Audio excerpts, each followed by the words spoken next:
My brothers and sisters, prayer originates in heaven and proceeds to earth on the wings of a burden to one or more believers, who volley the burden back heavenward on the wings of intercessory prayer. But the Ruach HaKodesh intercepts the petition. Likewise, the Ruach also helpeth our infirmities, for we know not what we should pray for as we ought. But the Ruach itself maketh intercession for us with groanings which cannot be uttered. Romans 8:26.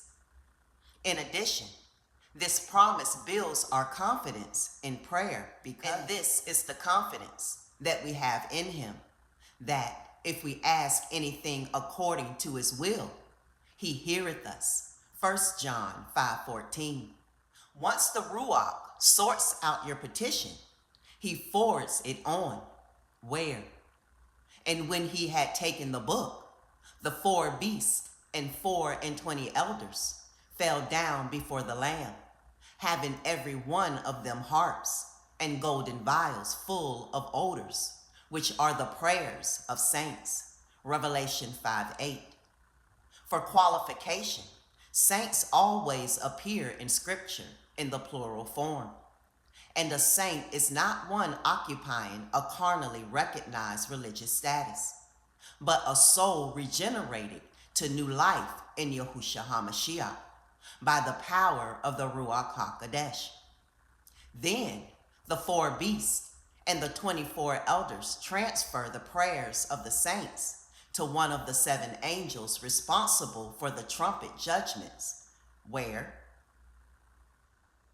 And another angel came and stood at the altar, having a golden censer, and there was given unto him much incense, that he should offer it with the prayers of all saints upon the golden altar which was before the throne.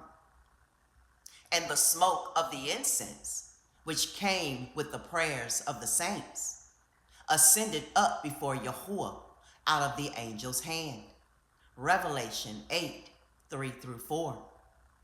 Scripture does not disclose the disposition of prayer after they ascend as sweet odors before Yahuwah. But we realize from experience that Yahuwah must dispatch his response back to earth in his timing for the Yahuwah's glory. And the response will accomplish Yahuwah's will.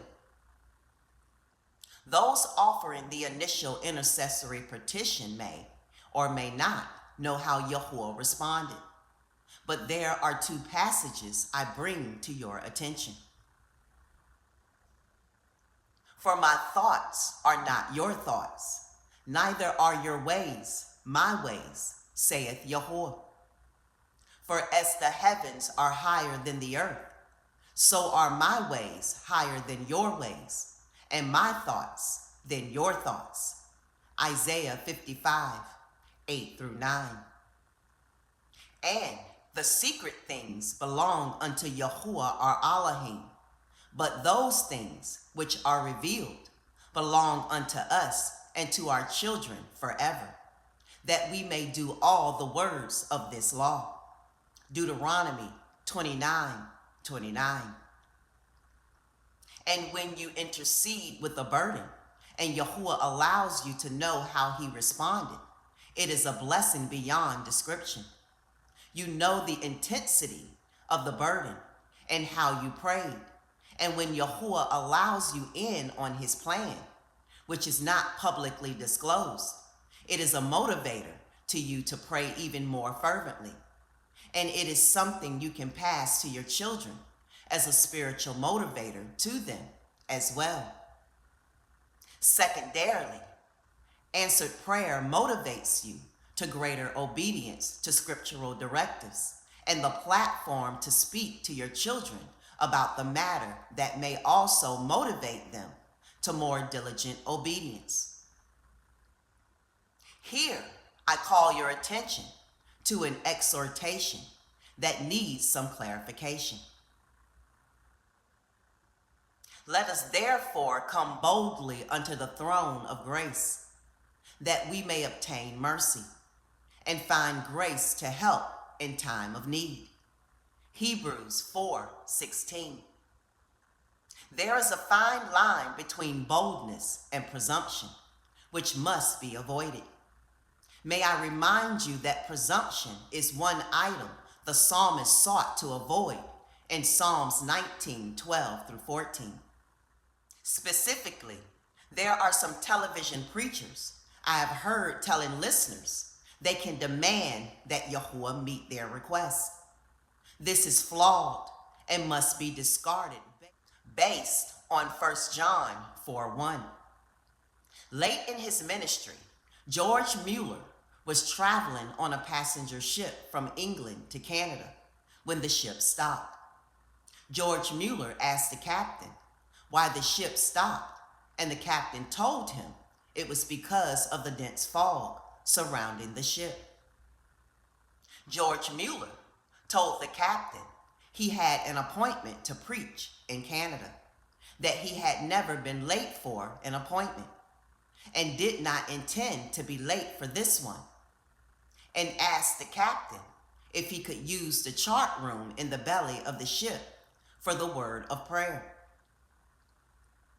The two men descended to the chart room, where George Mueller knelt and simply asked Yahuwah to clear the fog. The captain attempted to follow his lead, but George Mueller interrupted him, and the captain asked why.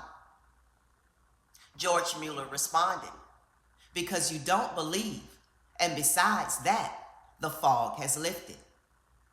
There was no way in the belly of that ship that either of these men had any visible evidence of atmospheric change. Yet George Mueller spoke confidently that the fog had cleared. The two men climbed several flights of stairs back to the deck, where there was not even a cloud in the sky. This is a keen example of bold praying, void of presumption. An interviewer asked George Mueller if he had a special gift of prayer, and George Mueller's response was shocking. He denied that he had any special gifting in prayer, but the way he prayed was the way every believer should pray. Do you pray as did George Mueller?